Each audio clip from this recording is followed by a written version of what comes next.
Bonjour et bienvenue à tous. Bonjour. Je vais tout d'abord me présenter. Je m'appelle Clémence Moreau, je travaille pour La Fabrique Emploi et Territoire.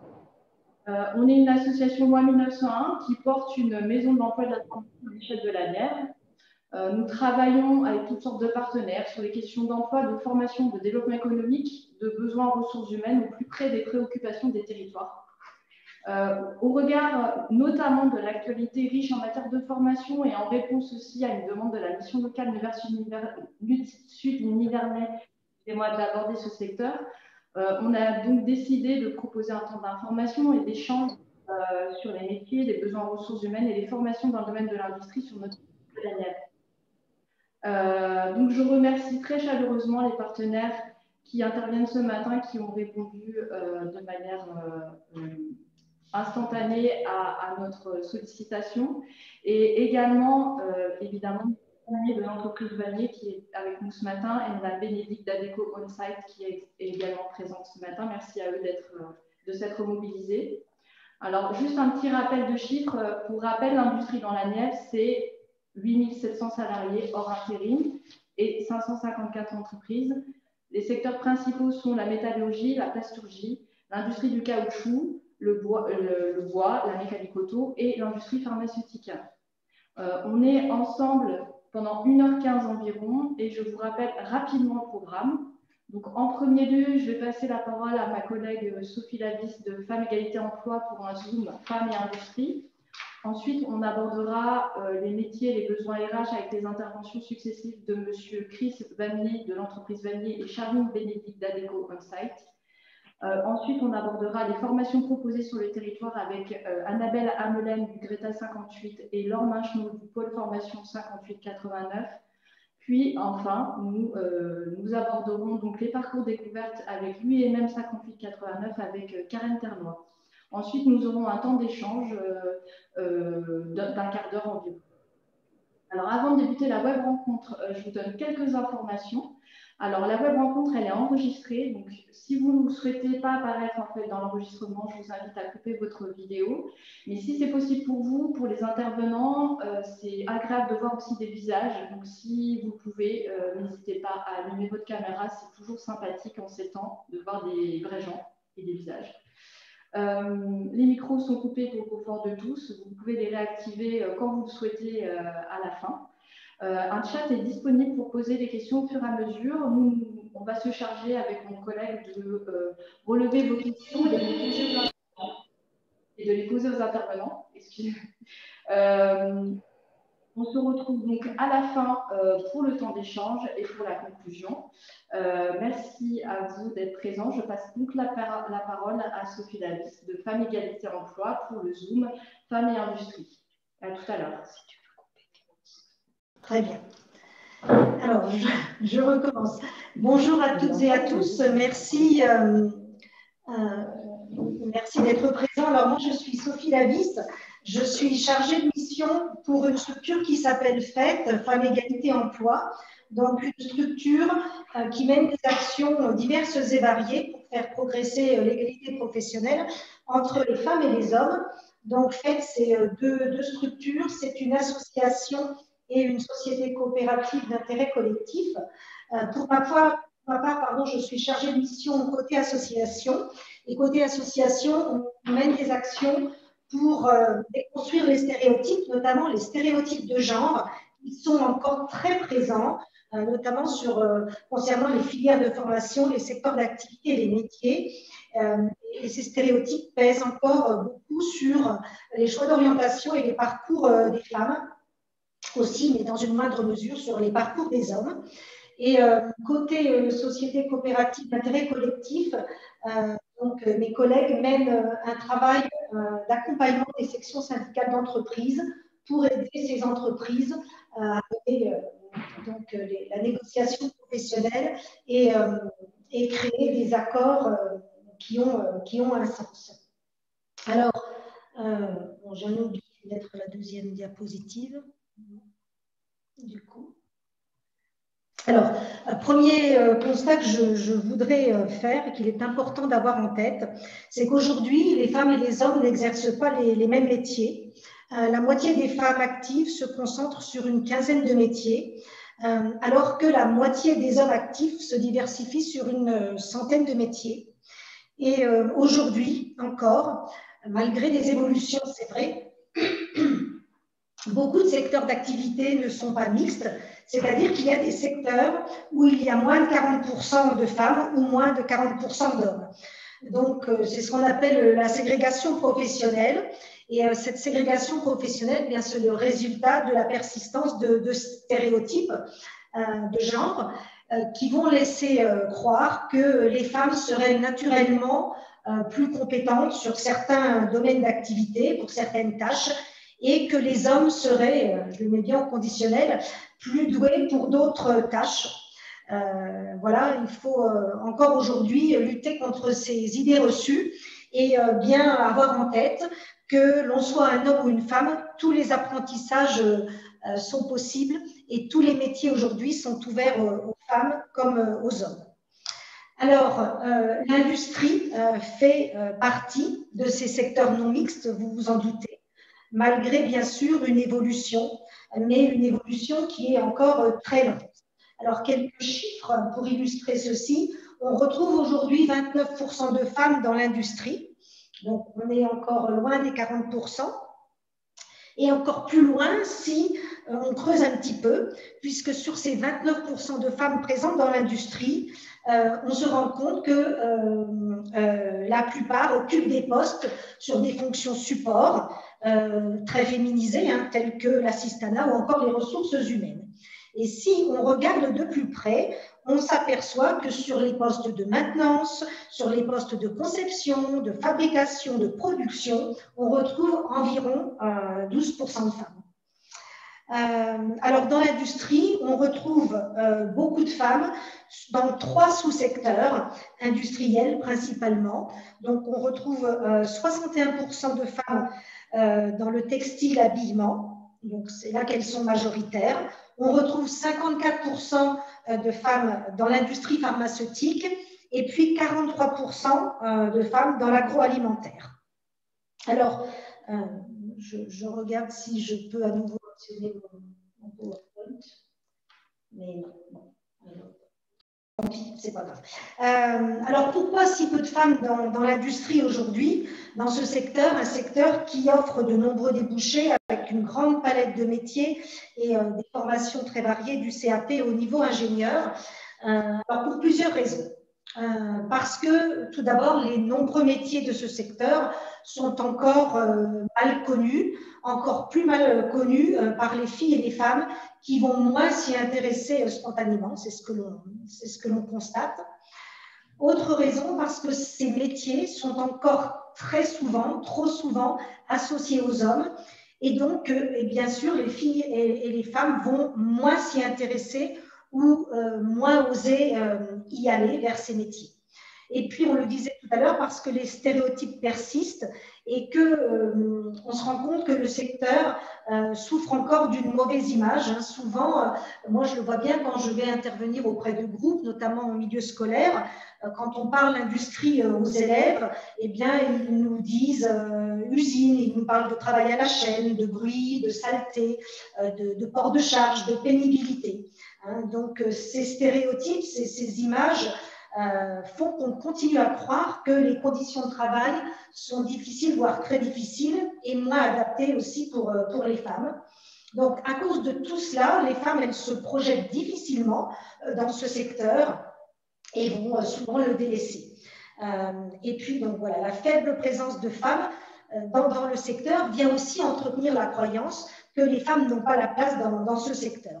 Alors, pourtant, les témoignages de professionnels dans l'industrie nous donnent une toute autre vision du secteur. Nous avons l'occasion de rencontrer des femmes qui travaillent dans l'industrie et j'ai fait une petite sélection, une synthèse des témoignages qu'elles nous font, ces femmes qui travaillent dans l'industrie. Alors, le premier point concerne la pénibilité. De manière générale, ces professionnels de l'industrie nous expliquent que les tâches sont d'une manière générale beaucoup moins pénibles qu'avant grâce à la mécanisation, qui fait que un grand nombre, voire tous les métiers de l'industrie sont aujourd'hui possibles aussi pour les femmes. Ce qu'il faut retenir aussi, c'est que beaucoup de métiers ne requièrent pas forcément de force physique, mais d'autres compétences, hein, comme la minutie, la concentration, l'attention, la précision, le sens de l'observation, des compétences qu'on retrouve chez les hommes comme chez les femmes. Deuxième point, les conditions de travail. Travailler dans l'industrie ne signifie pas forcément travailler à la chaîne, réaliser des tâches répétitives. Un autre point qui est souvent abordé, c'est la technique. On entend souvent dire que la technique, c'est pas pour les femmes, mais tous les métiers nécessitent d'acquérir des techniques précises, même dans les métiers très féminisés, notamment les métiers du tertiaire, on retrouve beaucoup de femmes.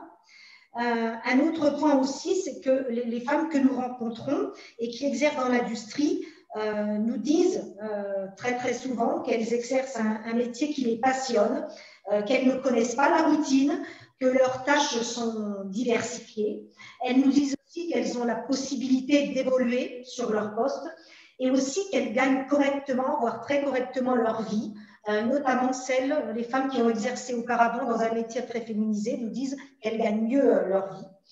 Et elles nous disent aussi que leur intégration au sein d'une équipe souvent quasi masculine s'est bien passée, même si, il faut le dire quand même, beaucoup d'entre elles reconnaissent la nécessité de faire davantage leur preuve, la preuve de leurs compétences et de leur légitimité sur le poste. Mais une fois qu'elles ont fait ces preuves, la collaboration se passe très bien. Et moi, je voulais terminer par les conseils que nous donnent ces professionnels, aux filles et aux femmes notamment. Elles nous disent qu'il faut essayer de ne pas s'auto-censurer, de ne pas se mettre de barrières et de mettre de côté ces idées reçues que l'on entend. Elles nous disent d'oser faire des choix un peu différents. Elles nous disent aussi que c'est important de s'informer concrètement, j'insiste aussi sur le concrètement, sur les métiers, donc se montrer curieuse, ouverte à la découverte, en rencontrant des professionnels, en allant à la découverte de métiers dans l'entreprise, en faisant des stages. Voilà, toutes ces découvertes très concrètes qui aident à se faire une image plus précise et plus vraie de ces métiers de l'industrie. Et donc, voilà, encore une fois, d'oser faire ces choix d'orientation moins courants pour les filles et les femmes. Et puis pour un dernier message pour les femmes qui sont déjà engagées dans d'autres voies, dans d'autres secteurs d'activité, ne pas oublier qu'il est toujours possible de changer de secteur d'activité, de métier, qu'il existe des formations qualifiantes tout au long de la vie pour cela. Voilà les messages que je voulais vous faire passer. En complément de ces informations, vous pourrez bientôt, alors courant mars, je pense, retrouver sur notre chaîne YouTube divers témoignages de professionnels de l'industrie. Voilà. Merci pour votre attention. Merci Sophie. Monsieur Vanier, c'est à vous. On vous écoute. Eh bien, bonjour à tous. Vous m'entendez tous, là? Vous m'entendez tous, c'est bon? Oui. Ouais. Donc, moi, je sais pas si je vais utiliser les 10 minutes qui me sont dues. Tout simplement, déjà, pour vous présenter la société. Donc, moi, je suis donc Chris Vanier, je suis donc le PDG de la SAS Vanier. On est situé à Saint-Martin-d'Oeil, à côté entre Nevers et Guérini. On a à peu près 15 salariés. Notre activité, enfin nos deux activités, on va dire principales, sont la chaudronnerie et l'usinage. Donc c'est une entreprise purement familiale qui a été créée en 1977 par mon père. Donc mon père a commencé, pour ceux qui ont connu Kléber-Colombe, qui était situé à Coulanges. Donc, il a commencé comme tringleur et avait une formation de chaudronnier. Donc, c'est un peu Kléber qui l'a lancé à son compte. Donc, il a grimpé les étapes, on a agrandi la société. En 97, nous avions une deuxième société qui était située dans le Loiret. Donc, je suis parti de 17 ans dans le Loiret pour m'occuper de cette société. Donc, en 2015, mon père partant à la retraite, avec mon frère, nous avons racheté la société ici à Saint-Martin-d'Oeil et rapatrié toutes les machines dans la Nièvre. Donc, nous, nos principaux métiers, c'est donc la chaudronnerie dans un premier temps. Donc, on est spécialisé dans les formes qui sont destinées à fabriquer les durites automobiles. Donc, ce sont en quelque sorte des moules. On fait ça depuis le début. Bien sûr, non, on touche essentiellement dans le corps de métier le secteur automobile. Donc, le secteur automobile qu'on connaît qui est en dents de scie.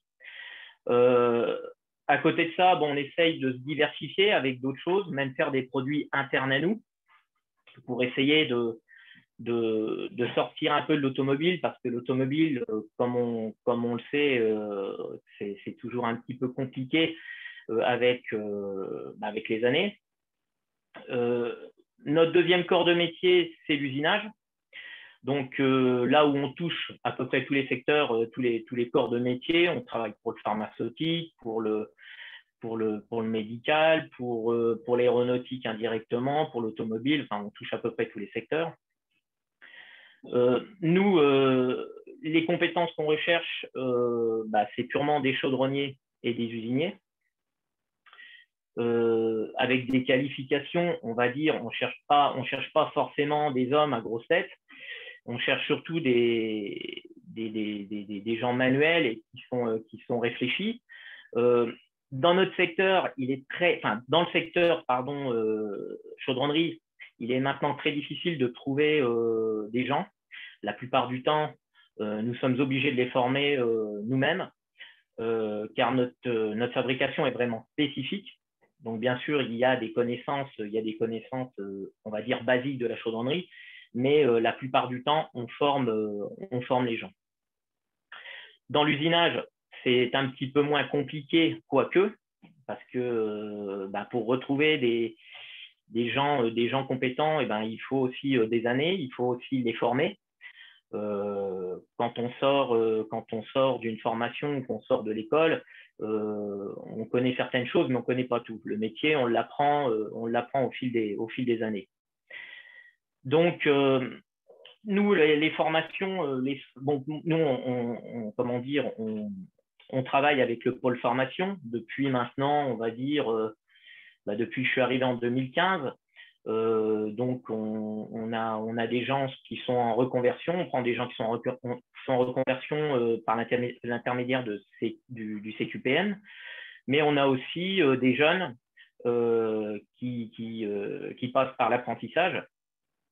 Et donc, ça nous permet de former les gens. Bon, pas en totalité, parce que malheureusement, si on pouvait garder toutes les personnes qui nous sont passées entre les mains, on ne gênerait pas. Mais bon, le contexte économique fait que des fois, on ne peut pas toujours prendre les gens. Mais avec l'expérience, on a eu des bonnes surprises. Puisque par l'intermédiaire du pôle formation, on a embauché un jeune en chaudronnerie, une personne qui au départ ne m'intéressait pas tant que ça sur le papier, mais quand il est venu pour son CQPM pendant 3 semaines, on a eu une grosse surprise. Et sachant que j'avais une personne qui partait à la retraite, mon plus vieux salarié qui partait en retraite, on l'a embauché dans un premier temps pendant 8 mois pour qu'on puisse le former. Et ça s'est fini avec une embauche. Donc, malgré tout, on a des très très bonnes surprises avec le pôle formation, qui peut s'avérer très très utile quand on cherche des personnes à embaucher. Moi personnellement, je suis jury, j'interviens au niveau du pôle formation en tant que jury. Donc, la plupart du temps, ce sont des CQPM qui sont en conversion en usinage, car l'usinage, c'est mon métier premier. Donc, voilà, ça nous permet aussi on va dire pas faire ses courses, mais d'avoir peut-être repérer des gens qui sont susceptibles de travailler dans nos entreprises. Et voilà, quoi. Autrement, que dire d'autre?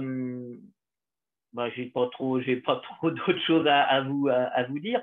Donc, je sais pas, après, si la personne derrière veut prendre la parole, il y a pas de souci.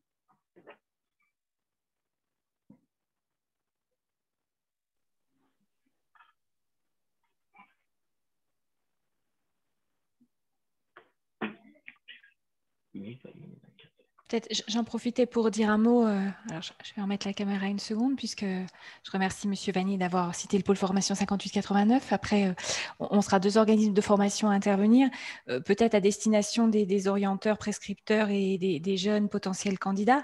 Il y a quelque chose d'important qui a été dit sur le fait que, voilà, on rentre en entreprise, on se découvre mutuellement, et puis j'entendais, c'est le coup de cœur, entre guillemets, à un moment, c'est la bonne surprise, la révélation qui fait qu'il y a un candidat qui trouve de l'intérêt dans l'entreprise, une entreprise qui dit ça va pouvoir être un potentiel embauché. Et là, on fait du chemin ensemble et c'est peut-être vraiment un scénario de réussite. Voilà, je voulais redire ça à tous, peut-être aux prescripteurs, ils le savent, et à tous les jeunes qui écoutent.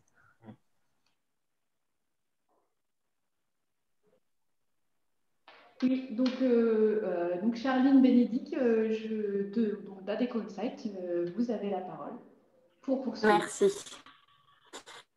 Merci, bonjour à tous. Donc, je suis ici pour représenter Adecco Insight chez Arcus Défense.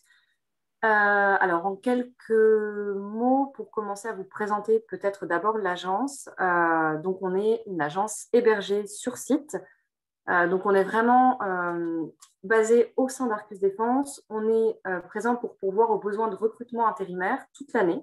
On est vraiment le service RH des intérimaires sur le site. On est présent chez Arcus depuis 2015 et sur l'agence, on est généralement 2 à travailler, donc une responsable de site et une chargée de recrutement. Par expérience, l'intérim chez Arcus sert vraiment de tremplin à l'embauche. On a environ, pour donner une fourchette, entre 10 et 30 embauches par an chez Arcus qui sont quasi systématiquement des intérimaires qui étaient déjà en poste. Donc, je pense en tout cas qu'il faut vraiment considérer aujourd'hui l'intérim comme une porte d'entrée dans une entreprise, en tout cas dans ce type d'entreprise-là, comme une sorte de période d'essai finalement.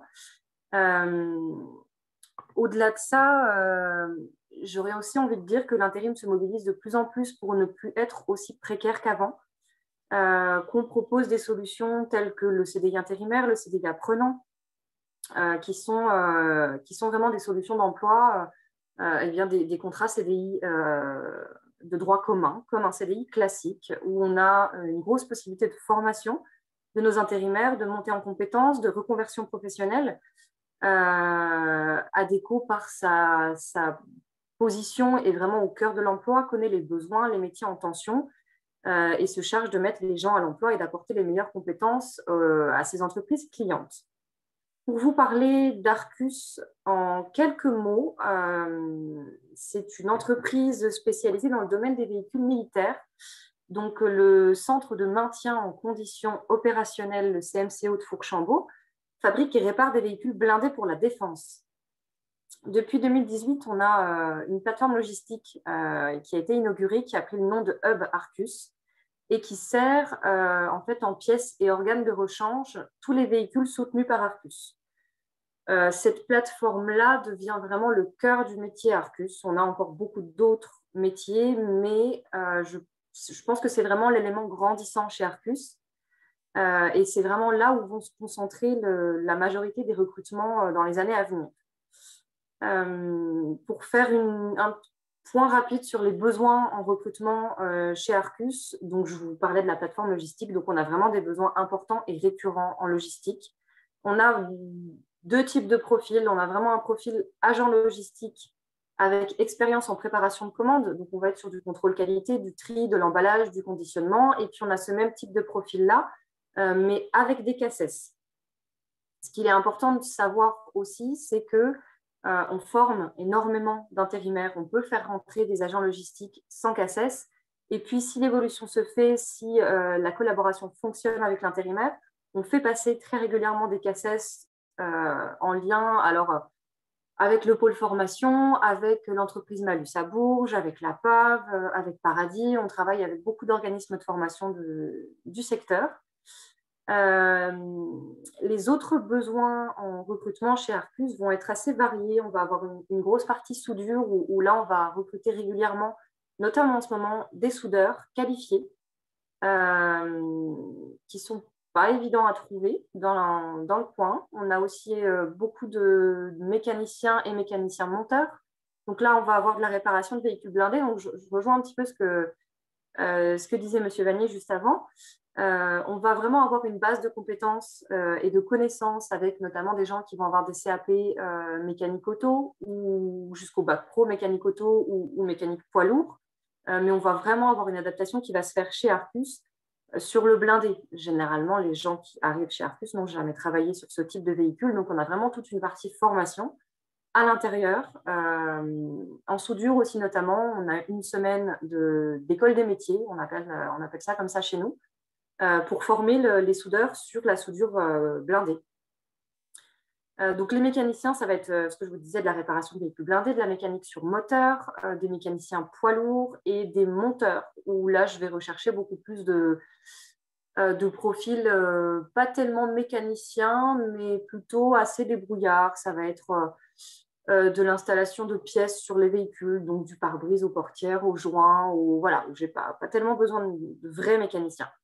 Après ça, je vais avoir régulièrement beaucoup de profils assez différents. Alors, on va aller du technicien méthode au contrôleur qualité, au gestionnaire approvisionnement, au technicien maintenance, au chef de projet, au manager. On a vraiment toute une branche de métiers très, très large, très, très variée. La particularité chez Arcus, c'est qu'on a vraiment, en tout cas, Arcus recherche vraiment des candidats avec des qualifications en rapport avec les métiers qui sont demandés. On a assez peu de marge de manœuvre à faire rentrer des candidats qui n'auraient pas de qualification et qu'on formerait sur place. On part vraiment d'une base et ensuite on rajoute les connaissances Arcus. Donc les compétences sont évidemment importantes. On a besoin d'un diplôme en rapport avec le poste, mais on a aussi un savoir-être qui est vraiment primordial dans le recrutement. La première étape reste le CV. Il faut évidemment qu'il soit vendeur. Donc, par vendeur, j'entends clair, précis et correctement rédigé. Alors, correctement rédigé, ça va être, par exemple, les expériences professionnelles dans l'ordre chronologique. Alors, c'est tout bête, mais je vois souvent voilà, des dates qui sautent d'une année à l'autre. Et en fait, pour le recruteur, on perd beaucoup de temps à essayer de décortiquer le CV, à quel moment le candidat a travaillé, à quel endroit, pour quel poste, bien préciser le type de poste, les tâches effectuées. C'est vraiment de donner le maximum d'informations sur un CV sans que ce soit trop lourd non plus. Il faut vraiment réussir à être concis. La rédaction, notamment alors, je ne vais pas forcément parler des fautes d'orthographe, mais rien que dans les noms d'entreprise, voilà, que le nom soit bien inscrit, ça paraît bête, mais c'est aussi souvent pas le cas. Les coordonnées des candidats qui soient bien complètes, les habilitations qui soient bien précisées, qu'on ait vraiment voilà, le maximum d'informations sur le CV. Et puis ensuite, on a l'étape de l'entretien qui est cruciale également. Donc, c'est savoir se présenter ses expériences et ses motivations, s'être renseigné sur l'entreprise et sur le poste. C'est vraiment des choses qui vont faire la différence aujourd'hui. On peut arriver à un entretien avec tout un panel de compétences et un CV qui, en tout cas sur le papier, correspond. Et puis, si au moment de l'entretien, on n'arrive pas à se présenter et à expliquer ses expériences, ce qu'on a pu faire et pourquoi on est là, on peut être sûr que ça ne fonctionnera pas. Il y a vraiment aussi toute une partie où le dynamisme et la motivation sont importantes. Voilà, encore une fois, ça paraît assez bateau de le dire, mais ça reste vraiment un des critères très importants. Et puis, pour le coup, en intérim, on a forcément une embauche qui n'est pas faite dans un premier temps sur plusieurs mois. On a toujours un premier mois d'essai. En tout cas, chez Arcus, ça se passe comme ça. On a un premier mois d'essai qui est aussi primordial puisqu'on va vraiment valider le savoir-être de la personne, sa ponctualité, son respect des règles de sécurité, d'hygiène, le respect de la hiérarchie, de ses collègues. Voilà, donc on a vraiment ce côté où le premier mois d'essai, c'est vraiment très important chez Arcus. Si ça se passe bien, on est quasiment sûr de partir sur 18 mois de contrat. Sur ces 18 mois-là, de prendre en plus des habilitations, des CACES, des CACES ponts ou des CACES en logistique, qui serviront par la suite parce que ce ne sont pas des habilitations internes à l'entreprise, mais bien des CACES. Donc, généralement, l'intérimaire repart avec plus que ce qu'il n'est rentré, ce qui, je pense, est vraiment un plus. Et puis, les 18 mois de contrat serviront éventuellement à passer plusieurs sessions de recrutement chez Arcus et puis à obtenir un CDI chez eux si l'occasion se présente. Donc voilà, pour conclure, c'est vraiment en tout cas pour les personnes présentes ici en recherche d'emploi, c'est vraiment ne pas hésiter à regarder régulièrement les offres d'emploi sur Adecco, s'inscrire sur le site. Pensez à mettre à jour régulièrement les informations. Voilà, que les CV soient régulièrement mis à jour, c'est important aussi. Et puis réussir à adapter ses compétences aux besoins des entreprises. Donc voilà, bien se renseigner aussi sur les formations qui peuvent être dispensées dans la région. Et puis voilà, essayer de coller à ce qui existe et aux besoins réels des entreprises dans la Nièvre. Voilà.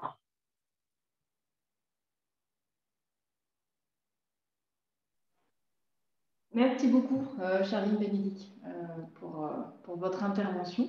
Merci. N'oubliez pas que vous pouvez aussi poser des questions à la fin. Vous pouvez poser aussi des questions dans le chat, donc n'hésitez pas, j'en profite pour faire l'annonce. On va passer maintenant aux formations proposées sur le territoire et on va commencer avec le Greta 58 avec Annabelle Hamlen. Bonjour à tous, j'espère que vous m'entendez bien. C'est tout bon? Parfait. Alors, je suis Annabelle Hamelen, donc je suis conseillère en formation au Greta. Je représente le Greta qui est un organisme de formation qui intervient sur différents secteurs d'activité. Pour ce qui me concerne, je suis responsable des formations dans le domaine de l'industrie et du bâtiment. Donc, je vais vous présenter ce qui est mis en œuvre actuellement comme formation dans la Nièvre et je vais essayer de partager un petit document qui restera une base visuelle pour en parler. Voilà, on y est. J'espère que vous pouvez voir le document un petit peu synthétique. La première formation que j'avais envie de vous parler, de vous évoquer, c'est une formation sur les métiers de la maintenance. C'est un métier pour lequel il y a des besoins de recrutement depuis plusieurs années. Et c'est un métier dit en tension dans la Nièvre, mais aussi dans d'autres départements. Et le Conseil régional de Bourgogne-Franche-Comté a souhaité accompagner les demandeurs d'emploi sur ces métiers-là pour les amener à se reconvertir. Et c'est une formation qui est assez longue puisqu'elle va durer 10 mois, assez complète, puisqu'elle va aussi également permettre à des débutants de monter en compétences pour ensuite valider un niveau 4. Alors, si ça ne parle pas à tout le monde, un niveau 4, c'est l'équivalent d'un bac, entre guillemets, puisque là, il s'agit de délivrer à l'issue du parcours de formation de 10 mois un titre professionnel qui est un diplôme, entre guillemets, du ministère du Travail. Donc, c'est une formation qui va vous permettre de valider ce titre. Vous allez également valider d'autres certifications, comme des habilitations électriques, comme le secourisme, comme la conduite en sécurité d'un pont roulant, par exemple.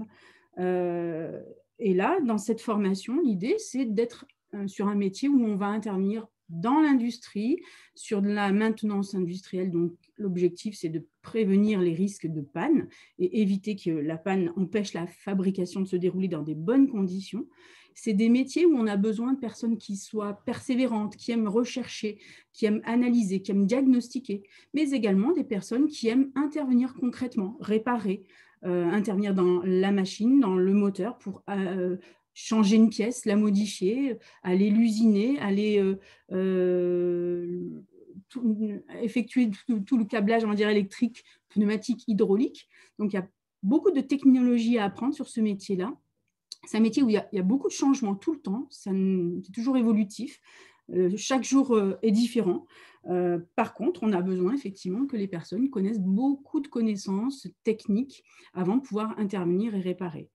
Donc, la formation débute concrètement le 22 mars. Elle se terminera l'année prochaine, le 31 janvier 2022. Vous voyez, c'est un projet de formation qui est plutôt long. Et je peux vous donner l'exemple du groupe qui vient de se terminer. Là, on a l'exemple, le témoignage de Maëlle. Maëlle, c'est une jeune femme d'une trentaine d'années qui, à l'issue d'une formation en paysagiste, avait cumulé quelques expériences en industrie, mais elle n'avait pas de qualification et la maintenance l'a intéressée suite à une reconversion accompagnée par son conseiller Pôle emploi. Elle a fait sa formation, son stage s'est très bien réalisé dans une entreprise qui s'appelle la Sorec à la Charité. Elle a pu conduire un très beau projet où elle a automatisé une porte d'atelier. C'était vraiment un vrai besoin d'amélioration pour l'entreprise. Et cette jeune femme a validé, on va dire que c'est encore sous réserve de l'acceptation de la directe, mais elle a validé son titre professionnel. Et voilà, donc ça, c'est un exemple d'une trajectoire réussie. On attend maintenant la possibilité pour elle d'être rapidement embauchée, puisqu'elle a quand même été soulignée comme étant la majeure de promo par les membres du jury qui étaient des responsables de maintenance locale. Donc voilà un exemple de formation pour lesquels n'hésitez pas à vous orienter auprès du Greta. La deuxième formation dont je voulais vous parler, c'est celle des métiers de la conduite de ligne de fabrication. Ici, on est sur un métier d'opérateur de fabrication et la formation s'intitule « Équipier autonome de production industrielle ». L'idée, c'est en 4-5 mois, de vous former pour réaliser ce métier et valider un CQPM de la métallurgie avec l'UIMM, et pour pouvoir valider également d'autres certifications associées qui vont vous permettre de rapidement intégrer l'emploi, puisque c'est fortement demandé par les entreprises. À savoir, vous allez pouvoir valider également le secourisme, la conduite de chariot élévateur avec les CACES, l'habilitation électrique, le pont roulant. Enfin, c'est un package très important et vous avez à la fois une formation qui se déroule en centre, au Greta, et la moitié de la formation se déroule en entreprise, avec beaucoup de stages pour accumuler de l'expérience. Là également, c'est une formation qui vous permet d'accéder rapidement à l'emploi, puisque ce sont des métiers pour lesquels il y a besoin de compétences. On a beaucoup de femmes qui postulent sur ces métiers-là. La moitié de l'effectif de l'année dernière étaient des femmes de tout âge, des hommes de tout âge. Donc, encore une fois, cette formation, vous pouvez vous orienter très rapidement auprès de nous puisque nous sommes en cours de recrutement. Le démarrage est prévu le 8 mars prochain. La troisième formation qui a lieu de manière pérenne et tout le temps, ce sont les métiers d'usinage, d'ajustage, montage mécanique. On réalise des formations de qualification niveau 3, donc le niveau CAP équivalent, niveau CAP, jusqu'au niveau bac. À la fois en apprentissage, par exemple, sur du bac professionnel technicien d'usinage à Fourchambault, ou également sur de la formation pour des salariés de manière très modulaire. Et puis, on réalise des formations en ajustage-montage avec un titre professionnel qui s'appelle monteur d'équipement industriel. Voilà, donc ça se met en œuvre sur Fourchambault de manière régulière puisqu'on a un plateau technique qui permet d'accueillir des adultes ou des jeunes en apprentissage ou des jeunes en contrat de pro, etc. Et puis la quatrième formation qui se met en place depuis l'année dernière, c'est assez récent, c'est de la maintenance nautique. Alors c'est peut-être plus surprenant parce qu'on n'est pas au bord du littoral, mais nous avons des canaux dans le centre de la France pour lesquels il y a des entreprises qui assurent la réparation des bateaux. Voilà, sur ce qu'on appelle le fluvial. Et il y a besoin de techniciens ou d'agents de maintenance qui vont réparer, mettre en service, accueillir la clientèle, puisqu'on a pas mal dans la Nièvre de tourisme fluvial. Donc, il y a une formation qui se met en œuvre depuis l'année dernière à Decize, en apprentissage et également en contrat de professionnalisation. Donc là, ce sont des démarrages en général en septembre et ça dure 1 an ou 2 ans en fonction des niveaux. Donc le Greta est partenaire du lycée de Decize pour pouvoir réaliser cette formation. Voilà, n'hésitez pas à poser d'autres questions si vous souhaitez des précisions sur ces formations-là.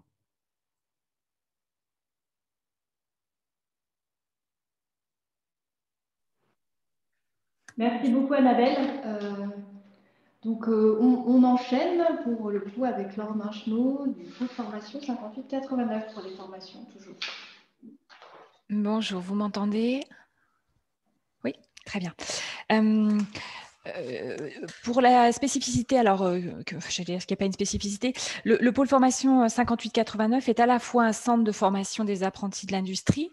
J'ai vu qu'il y avait plusieurs EDC, on parlait de l'âge des participants. On peut se poser la question à 17, 18 ans et jusqu'à 30 ans d'un cursus en apprentissage qui va permettre d'accéder à un CAP, un bac pro, un BTS. C'est un projet différent de la deuxième partie que j'évoquerai, qui sont des parcours qualifiants plus courts, ce qui était aussi le propos d'Annabelle du Greta, mais qui peuvent amener au même métier.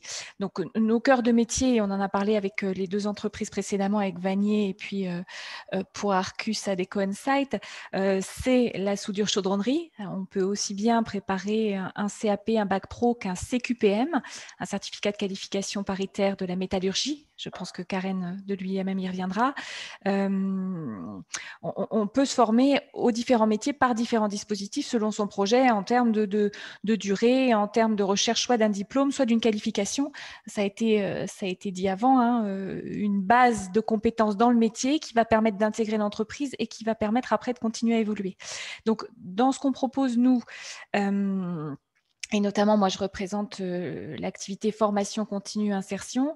On vient de terminer le recrutement sur une formation de soudeur industriel. Donc, le groupe est complet pour le premier semestre, mais on a des groupes chaque semestre jusqu'à encore deuxième semestre 2021 et toute l'année 2022. Donc, on peut se préparer en ayant un projet de soudeur et se présenter au recrutement pour le deuxième semestre. On est encore en cours de recrutement pour une action qui démarrera en mars sur le chaudronnier industriel. Alors, il est chaudronnier polyvalent puisqu'il lui peut travailler et en entreprise, comme chez Monsieur Vanier par exemple, ou il peut aller sur chantier, faire du montage. Donc, le chaudronnier industriel est encore en recrutement pour la session du premier semestre 2021. De la même façon, c'est une action qui est reconduite une fois par semestre et encore pour l'année 2022. Donc, on peut aussi se préparer à intégrer ce genre de métier. On est en recrutement sur le premier semestre sur le métier d'usineur. Alors, ça s'appelle opérateur régleur sur machine-outil à commande numérique. Là, on est dans des environnements minutieux. Monsieur Vanier, tout à l'heure, disait il travaille pour l'automobile, par rebond pour l'aéronautique. On est sur des métiers qui demandent beaucoup de technicité et dans tous les cas, une base technique pour intégrer les entreprises et possiblement continuer à évoluer après quand on a intégré l'entreprise. Donc, pour les usineurs, on est en recrutement sur le mois de mars et pour un démarrage en avril. Je recommuniquerai toutes les dates et plaquettes à l'issue de la réunion. En complément de ce que fait le Greta sur l'équipier autonome de production industrielle, nous, on forme des conducteurs d'équipements industriels. Le conducteur, il va régler, piloter une ligne partiellement automatisée ou un équipement industriel. Donc là, on est en train de clôturer l'action 2020. Il y aura une action 2021 au deuxième semestre. Ce qui est important à dire, peut-être pour encore une fois, les prescripteurs et les jeunes, les candidats potentiels qui écoutent, c'est que aujourd'hui, la commande publique et le dispositif, il permet de se former vraiment facilement. Il y a des entrées qui sont cadencées régulièrement sur les métiers. Donc, il faut aller se renseigner, il faut se préparer et puis se présenter aux sessions de recrutement sans beaucoup de prérequis. Annabelle confirmera, il y a beaucoup de métiers qui sont accessibles en sortie de troisième, donc avec un niveau scolaire sortie troisième, et surtout une grande motivation à intégrer les métiers de l'industrie. C'est ce qu'on vérifie, nous, au niveau des séquences de recrutement. Peut-être un mot sur la place des femmes, puisque j'ai cité tous les métiers au masculin. Ils n'existaient pas encore... peut-être il y a quelques années au féminin, on met tout au féminin. Donc un soudeur, ça devient une soudeuse, un chaudronnier, ça devient une chaudronnière. Alors tout n'est pas très très gracieux au niveau des intitulés, mais en tout cas sur à peu près tous les groupes, on a des femmes. Alors des femmes, pas suffisamment. On a une soudeuse, une chaudronnière, une usineuse, beaucoup plus de conductrices. Annabelle disait aussi sur les métiers des équipiers de production, on a des plus grandes proportions de femmes, mais il ne faut surtout pas être impressionné par le travail technique, le travail des métaux. Aujourd'hui, les femmes réussissent au même titre que les hommes dans ces métiers, et on est heureux d'accueillir en tout cas des candidats qui voudraient rejoindre l'industrie. Voilà pour moi.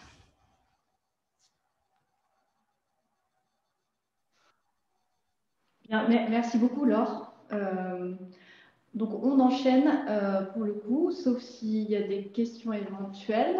On n'a pas beaucoup de questions sur le chat, mais j'espère qu'à la fin, vous pourrez vous exprimer. Donc, on enchaîne avec Karen Ternois, donc de l'UMM 89. Alors, bonjour à tous. Donc, je suis Karen Ternois, donc je suis chargée d'information, d'orientation donc, à l'UMM de Lyon et la Nièvre. Voilà, donc je suis sur tout ce qui est promotion des métiers, mais aussi je suis référente certification. Voilà. Donc, je suis accompagnée là de Sandrine Pelois, qui est assistante, hein, voilà, au niveau de emploi-formation. C'est une alternante en ressources humaines, hein, sur la licence ressources humaines. Voilà, que propose le pôle avec le CNAM dans Lyon. Voilà, donc pour parler de l'industrie, je remercie Sophie Lavis, voilà, d'avoir dressé déjà un bon portrait de l'industrie, mais aussi des deux entreprises. Hein. Monsieur Vanier aussi qui a fait une belle promotion, voilà, et puis nos outils, bien sûr, de la branche, qu'il utilise à merveille et dont il participe aussi, notamment sur les certifications que je vais vous développer un petit peu plus là dans ma présentation. Donc là, je vais vous partager donc, la présentation. J'espère que tout le monde va voir. C'est OK pour tout le monde? OK, super. Voilà, donc, bon, du coup, ça va peut-être bloquer. C'est bon. Donc, on va voir dans la métallurgie, je voulais développer un petit peu plus les secteurs, mais bon, Clémence a abordé le sujet, Sophie Lavis aussi. Voilà, donc je pense que je vais passer assez vite. Hein. Je vais vous développer aussi le réseau de l'UMM, ce qu'on propose au niveau de la branche sur le département de la Nièvre, et puis tout ce qui est dispositif certification, hein, les différentes certifications qu'on propose. Et puis aussi pour vous aiguiller dans les choix, voir des vidéos, des choses comme ça, des fiches métiers. Je vais vous donner la liste un petit peu des différents sites Internet pour vous faire découvrir justement les métiers de l'industrie. Voilà, de façon un petit peu plus ludique, voilà, mais qui s'adresse aux jeunes, aux moins jeunes. Voilà. Donc, les différents secteurs, on en compte 7 pour notre part au niveau de la métallurgie. Donc, voilà, c'est la métallurgie, les produits métalliques. Donc, dans la présentation que j'ai faite et qui sera à disposition, si Clémence après peut les envoyer pour les personnes intéressées, il y a les exemples d'entreprises selon les secteurs sur le département de la Nièvre. Voilà. Donc, c'est tout ce qui est électrique, électronique, numérique, c'est le ferroviaire, c'est tout ce qui est mécanique, matériel, équipement, c'est l'automobile, c'est l'aéronautique spatiale et défense, et aussi le naval et les énergies renouvelables. Donc là, pour les énergies renouvelables, bon, je suis allée en dehors de la Nièvre. Voilà, hein, j'ai cité la centrale de Belleville, mais qui est juste à côté. Hein, voilà. Donc, qui est source voilà, de postes ou de métiers. Donc, quelques chiffres, mais Clémence en a donné. Voilà, au niveau national, nos chiffres hein, pour nous qui sont tirés de l'Observatoire, c'est 43 000 entreprises, c'est 1 500 000 salariés et principalement, voilà, ce sont des salariés en CDI qui représentent 92%. Donc, voilà, c'est principalement des postes en CDI. Donc, un petit topo sur la Nièvre, hein, c'est 130 entreprises, mais principalement sur nous, hein, le secteur de la métallurgie. Je fais abstraction des entreprises industries, autres branches, hein, comme l'agroalimentaire, la pharmacie, la plasturgie, Tout ça, je compte, c'est pas compté dedans, c'est vraiment les entreprises de la métallurgie. Donc, c'est 4150 salariés avec une forte majorité de petites entreprises. Donc, notre réseau, donc, il est constitué de parcours de découverte principalement, donc que vous connaissiez peut-être sous le nom de Job Evolution. Donc, on a changé un petit peu ce concept. Donc, on travaillera toujours sous l'enseigne Job Evolution, mais vraiment en petit. Hein. On met l'accent sur les parcours découverte de métiers industriels. Donc, notre objectif, hein, voilà, c'est de faire découvrir le secteur et ses métiers. Voilà, par le biais d'actions de découverte. Hein. Je vous ai envoyé un petit calendrier, donc je vais vous le montrer juste après. Mais ces parcours sont composés, en fait, c'est sur une demi-journée, on va dire 3 heures environ de découverte. Donc, ça commence par une petite info-call sur les secteurs, les entreprises, découvrir un petit peu le territoire. Ensuite, des petits jeux sur des tablettes. Tout ça, c'est au pôle formation. Hein. On est dans les locaux du pôle formation et on fait aussi une visite des différents ateliers avec explication des différentes machines, des postes, des métiers. Voilà, vraiment pour se rendre compte dans quel environnement on se forme et dans lequel on peut travailler aussi. Voilà, donc à l'issue de cette visite, on se retrouve de nouveau en salle où on propose des tests uniquement pour les personnes qui auraient vraiment l'envie d'aller plus loin dans l'industrie. Au vu de ce qu'ils ont découvert, du coup, on leur fait passer des tests pour voir un petit peu les aptitudes sur l'industrie, enfin voilà, pour aller sur des métiers techniques. Voilà, suite à ça, on reprend contact avec les personnes rencontrées pour pouvoir les voir en face à face, en individuel. Donc là, on proposera des rendez-vous pour un petit entretien et faire le point sur le projet professionnel pour pouvoir après les orienter sur les différentes formations qui existent sur le territoire. Voilà. Donc, et puis un suivi pour vraiment aller jusqu'à la formation ou l'emploi pour les personnes après qui seront qualifiées ou déjà diplômées et qui ont besoin d'un petit coup de pouce, voilà, pour les emmener après à l'emploi. Donc, voilà. Donc, le calendrier de nos parcours, donc bon, vous voyez aussi, j'ai la Lyon aussi, mais pour la Nièvre, voilà, donc j'avais une date le 2 février, bon, faute de participants, je l'ai annulée. Le prochain rendez-vous donc pour ces parcours découvertes, c'est le 1er avril. Donc, ce n'est pas un poisson. Voilà. Si vous avez des personnes ou vous, là, les personnes qui suivaient cette web rencontre, si vous êtes intéressés, n'hésitez pas à vous inscrire. Bon, je ne fais que des petits groupes. C'est des groupes de 6 personnes maximum. Mais voilà, il y a des dates régulières, donc n'hésitez pas voilà, pour venir découvrir. Donc, les horaires, c'est 13h30, 16h30. Donc, le réseau UIMM, c'est aussi des contrats de professionnalisation, contrats d'apprentissage via notre outil pédagogique qui est le pôle formation. Donc, Laure en a parlé. Les principaux domaines, c'est voilà, la chaudronnerie soudure, la conception-production, la maintenance industrielle, tout ce qui est électrotechnique aussi, l'informatique et le digital. Tout ce qui est support, ça va être tout ce qui est prévention, qualité, sécurité, environnement, tout ce qui va toucher au management, commerce et ressources humaines. C'est aussi 3 écoles en partenaire et instituts de formation au titre d'ingénieur, donc notamment avec l'IT2I Bourgogne. Nous avons aussi l'IFAG. Donc, tout ça, ce sont des formations accessibles soit après le bac, soit bac plus 2. Donc, 2 nouvelles écoles aussi avec l'EPSI et WIS. Donc, après, pour avoir plus d'informations, je ne peux pas tout développer là. Faut aller sur le site du pôle formation voilà, pour avoir plus d'informations sur ce qu'ils proposent. Mais voilà. Donc, c'est aussi se former à différents métiers, hein, comme je vous le disais. Donc, on travaille avec le pôle formation, bien évidemment, c'est notre outil pédagogique hein, de la branche, mais aussi le GRETA, voilà, hein, qui bénéficie voilà, d'aides financières de la part de la région, puisque toutes les formations qui sont proposées viennent d'un besoin des entreprises qu'on a renvoyé auprès des financeurs comme Pôle emploi et la région.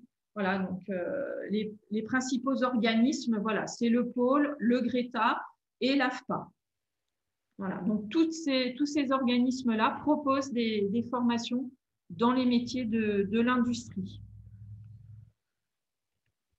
Donc, voilà, ces partenaires, ces organismes de formation, donc, qui proposent des formations et à l'issue de ces formations, comme ils vous l'ont dit, ils proposent des CQPM, des certificats de qualification paritaire de la métallurgie, dont M. Vanier aussi a évoqué. Donc, ces CQPM, enfin, ces certifications déjà, elles permettent de répondre aux besoins en compétences des entreprises industrielles pour développer l'employabilité des salariés dans un premier temps, mais pas que, et aussi valider l'acquisition d'une plus large palette de compétences. Donc, ces certifications, maintenant, elles sont, on va dire, gérées par France Compétences, qui maintenant est notre gendarme, on va dire, hein, au niveau de ces certifications. Donc, voilà, on dépend d'eux au niveau du national, nous dépendons de France Compétences sur tout ce qui est certification. Donc, on parlait des CQPR, hein, ces fameux certificats de qualification paritaire de la métallurgie qui viennent vraiment valider les compétences professionnelles des personnes qui sortent de formation, mais ça peut être aussi accessible via la VAE. C'est pour valider aussi les compétences de salariés qui n'auraient pas de diplôme, pas de reconnaissance professionnelle. C'est vraiment un outil qui permet vraiment de valider les compétences des personnes. Voilà. Donc, on les retrouve principalement, vous allez les retrouver principalement en sortie de formation. Donc, on vous évalue à la fin de ces parcours. On fait complètement abstraction de matière générale. Hein. Là, on est vraiment là pour évaluer vos compétences, vérifier que vous savez faire uniquement. Voilà. Donc, il y a toute une commission d'évaluation, hein, c'est comme ça qu'elle s'appelle, qui se déplace, soit en entreprise, soit en organisme de formation, en fin de parcours, et on vient vérifier voilà, ce que vous savez faire. Donc, justement, M. Vanier fait partie des membres de commission professionnelle, hein, puisqu'il y a un membre de l'UIMM et un jury pro aussi qui est là, donc il en fait partie et que j'en remercie voilà, pour son implication. Mais on a d'autres certifications, hein. On a des CQPM qui peuvent être reconnus par d'autres branches professionnelles et auquel cas ce sont des CQPI. Et là, ce sont des certificats de qualification professionnelle interbranche. Mais on a aussi des blocs de compétences. En fait, ces blocs de compétences, on les retrouve dans le découpage des certificats, dans les CQPM et CQPI. Mais maintenant, nous avons aussi des nouvelles certifications, mais là, je m'adresse plus aux entreprises qui sont des CCPM et des CCPI. Hein, voilà. Donc, pareil, pour avoir plus d'informations, on a un site qui est l'Observatoire de la métallurgie, mais vous allez voir les coordonnées du site hein, juste après. Donc, comme je disais, hein, la certification, elle est ouverte à un large public, hein, les jeunes, les adultes, des salariés et des demandeurs d'emploi. Donc, ce sont des personnes voilà, qui souhaitent se qualifier, accéder à un autre emploi, construire un parcours professionnel.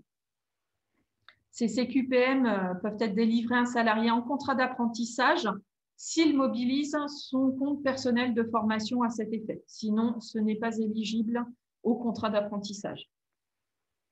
Donc, vous voyez le site de l'Observatoire et là, sur ce site, vous trouvez vraiment toutes les informations, les référentiels des différents CQPM. Voilà. Il faut savoir que dans la Nièvre, c'est à peu près 100 personnes, 100 candidats qui sont présentés aux certifications et 80 qui obtiennent une certification. Voilà. Donc, voilà le site. Voilà. Donc, les différents sites pour découvrir les métiers de l'industrie, voilà, je vous les ai mis. C'est la fabrique de l'avenir, hein, c'est le site de l'UIMM. Donc là, vous pouvez découvrir les actualités de l'industrie, les fiches métiers, des vidéos, il y a pas mal de choses. Hein. C'est aussi un autre site, c'est l'Alliance Industrie du Futur. Donc là, c'est pareil, c'est sur les métiers de demain. Pas mal d'informations pour ceux qui voudraient s'orienter sur des métiers futurs.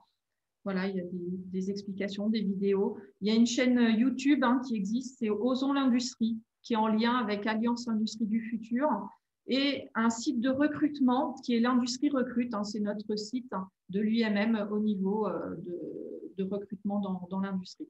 Donc, j'encourage les entreprises du territoire à utiliser, les adhérents de l'UIMM, à utiliser cet outil. Voilà. Donc, j'ai fini. Après, s'il y a des questions, n'hésitez pas. J'ai essayé de faire rapide, parce que sinon, je pourrais développer pendant plus de 2 heures. Donc, voilà, n'hésitez pas. Vous avez mes coordonnées. Voilà. Donc, je suis principalement basée dans Lyon. Je suis principalement basée à Auxerre, mais je me déplace bien évidemment dans la Nièvre pour faire toutes les découvertes industrie. Voilà.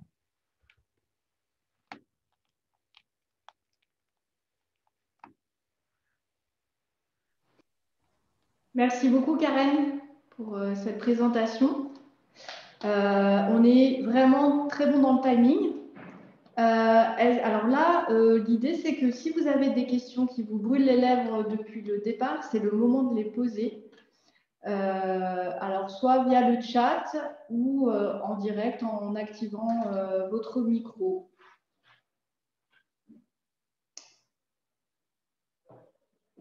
Est-ce qu'il y a des questions du côté, je pense peut-être au groupe avec les jeunes, je ne sais pas. Sinon, c'est que tout le monde a été très clair, ce qui est très bien aussi. Peut-être les questions vont arriver, Clémence. Il y a quelque chose, on n'a pas forcément insisté beaucoup. La plupart de ces formations sont gratuites. Alors, si elles sont gratuites pour le participant, c'est qu'elles sont financées par ailleurs, souvent par la région, par Pôle emploi ou par le dispositif d'apprentissage. Et pareil, pour la plupart, elles sont rémunérées. De la même façon, par Pôle emploi, par la région ou par l'entreprise qui va prendre un alternant en contrat de pro ou d'apprentissage. C'est-à-dire qu'un jeune qui voudrait rentrer dans le dispositif de formation, il accède en majorité à des formations gratuites et rémunérées. C'était peut-être important à préciser.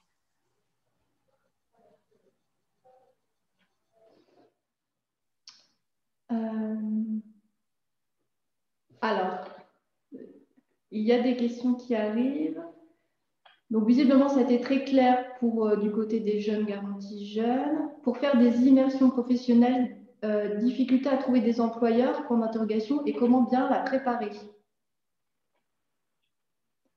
Alors, je ne sais pas qui souhaite répondre sur cette question-là. Je peux peut-être apporter une petite précision, si vous m'entendez. Oui. Alors, effectivement, on est dans une situation un petit peu particulière avec la crise qui a certainement impacté les immersions dans les entreprises. Ça a été beaucoup plus prégnant, on va dire, l'année dernière, de retour de déconfinement.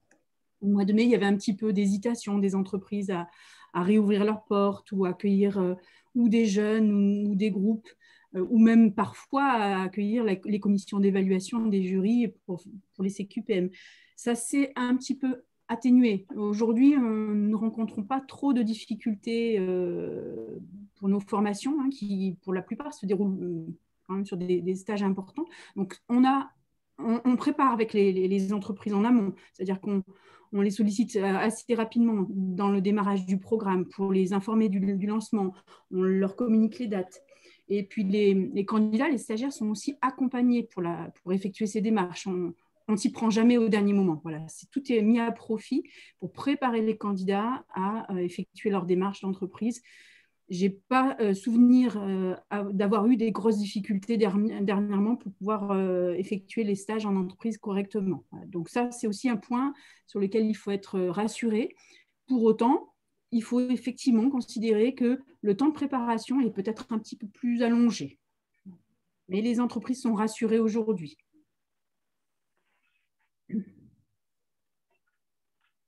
Il y a également des questions sur la durée des formations. Ok. Je peux peut-être poursuivre, et puis Laure va compléter pour sa partie. Sur la formation de la maintenance, on a dit que ça durait à peu près 10 mois. Je peux vous dire précisément, c'est 1367 heures de formation et il y a 13 semaines de stage. Donc, il y a une grosse alternance en stage. Pour la formation d'équipier autonome de production, elle est plus courte, elle dure 4 à 5 mois. Au total, notez que c'est 626 heures de formation et il y a la moitié, on est vraiment 50% en entreprise et 50% au Greta. Donc, il y a globalement au Greta, vous allez venir sur 311 heures précisément. Pour les formations en usinage, c'est très variable. Si on est sur un bac professionnel de technicien d'usinage, ça peut durer 1 an ou 2 ans. Après, moi, j'ai aussi réalisé des parcours plus courts avec des personnes qui vont venir sur 9 mois. En montage mécanique, ça, ce sont des formations qui, en 6 à 7 mois, peuvent être réalisées. Tout dépend de la modalité. Si c'est à temps plein, si c'est en alternance, ça peut prendre un petit peu plus de temps. Et puis la maintenance nautique, là, ce sont des bacs professionnels qui se font sur 1 an ou 2 ans. On est sur vraiment une période scolaire. Voilà. Peut-être compléter, il y a vraiment 2 temporalités. Les formations en apprentissage, quand on parle de CAP, Bac Pro, on est sur des cycles, alors plutôt 2 ans, 3 ans. Après, on peut rentrer en Bac Pro sur 1 an, sur 2 ans, mais le cycle, il est plutôt pluriannuel, il est diplômant, en alternance ou en système traditionnel. On est vraiment sur une temporalité plus importante. La question doit se poser, pour un jeune, encore une fois, de moins de 30 ans, il faut se poser de la question de l'apprentissage en se disant, est-ce que je suis intéressée, est-ce que le diplôme m'intéresse? Le système CQPM et titre pro, il vient en complémentarité. Tout ça, ça ne se fait pas concurrence, c'est en fonction des projets de chacun. Alors Annabelle parlait de titre pro, Karen de CQPM, certificat de qualification. On est dans des échelles plus courtes. Un soudeur, c'est 5 mois. Je refaisais le compte. Un conducteur, c'est 5 mois aussi. Un chaudronnier, c'est un métier qui a un peu plus de technicité. On est à 7 mois et un usineur, on est à 8 mois.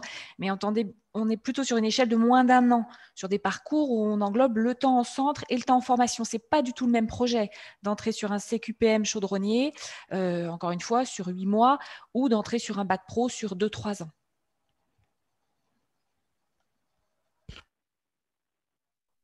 Merci. Est-ce que vous pourriez également rappeler les dates pour la formation de technicien d'usinage? Alors, technicien d'usinage, ce n'est pas vers moi. Moi, j'ai un opérateur régleur en usinage. Annabelle, elle a parlé d'usinage et montage mécanique. Sur l'usineur, on rentrera en formation le 8 avril et on refait une information collective. Enfin, on démarre les informations collectives 9 mars et 30 mars. En fait, et je pense qu'Annabelle a la même chose, j'ai des plaquettes par action avec les dates de démarrage, les dates d'infocall. Je les communiquerai à Clémence. Peut-être pour préciser, pour les techniciens d'usinage sur Fourchambault, la formation de bac professionnel démarre tous les ans à la même période, c'est-à-dire en septembre. Et là, il s'agit de formations intégrées dans la scolarité du bac professionnel qui a lieu au lycée professionnel. Et on a toujours 1 à 3 places possibles, soit en apprentissage, soit en contrat de professionnalisation.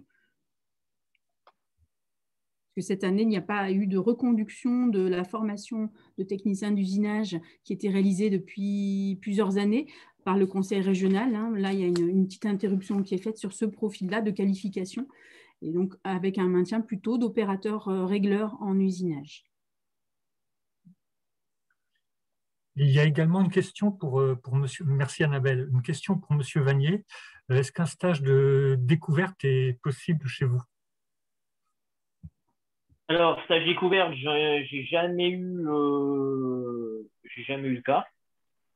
Après, quand on parle de stage découverte, bon, après il faut savoir combien de temps, parce qu'il est vrai que bon, on est une société de 15 employés, donc des fois ça prend quand même pas mal de temps. après, oui, si la personne qui veut vraiment découvrir ce métier, oui, on peut éventuellement lui faire découvrir l'usinage. Mais bon, après, il est vrai qu'on essaye aussi de limiter aussi le nombre de personnes, parce que après, on a, comment dire, je confie les jeunes à mes employés, donc des fois, il y a le travail à côté, et puis il y a aussi la formation du jeune qui prend quand même pas mal de temps quand on veut vraiment lui apprendre le métier.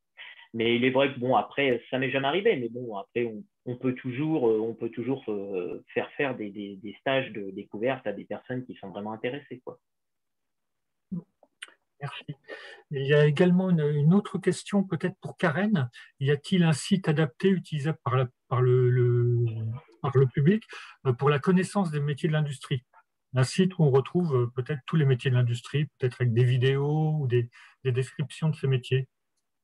Alors oui, en effet, si vous voulez, on peut regarder. C'est dans les sites que j'ai évoqués. Donc, est-ce que si je vais là,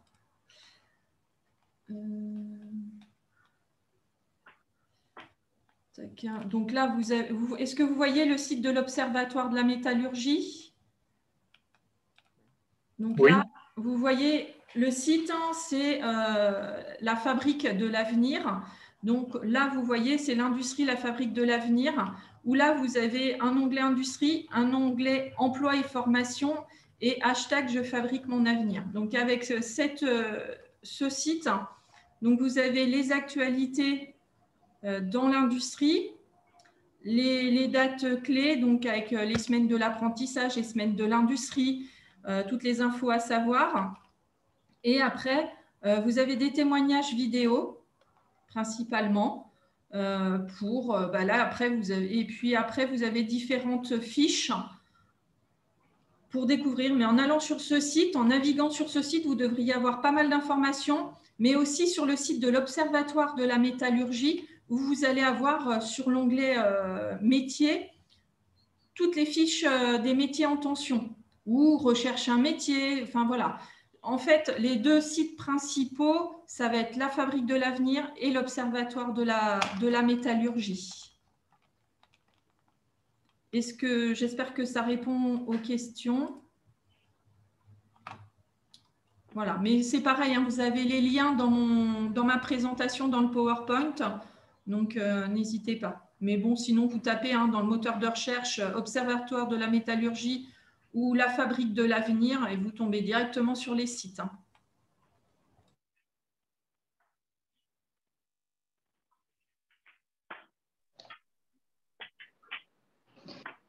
Est-ce qu'il y a d'autres questions éventuelles?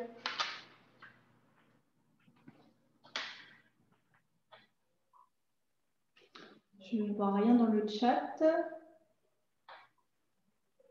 Écoutez, je vous propose de clore cette web rencontre s'il n'y a pas d'autres questions. Non, pour nous, non, merci. OK. Écoutez, je vous propose de clore cette web rencontre. Je vous remercie tous, participants et bien sûr intervenants, d'avoir été présents ce matin pour cette rencontre riche, je pense. J'ose espérer, je pense en tout cas que ça a répondu à beaucoup de questionnements et ça a permis à certaines personnes d'avoir des renseignements utiles pour la suite.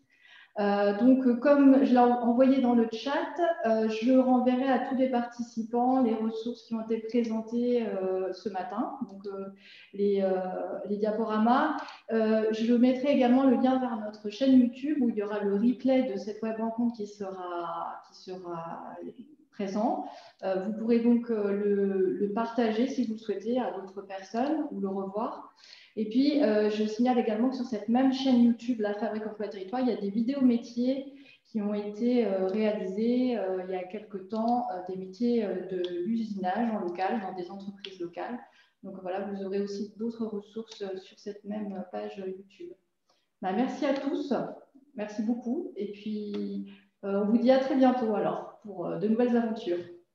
Merci à tous. Merci. Merci, au revoir. Au revoir.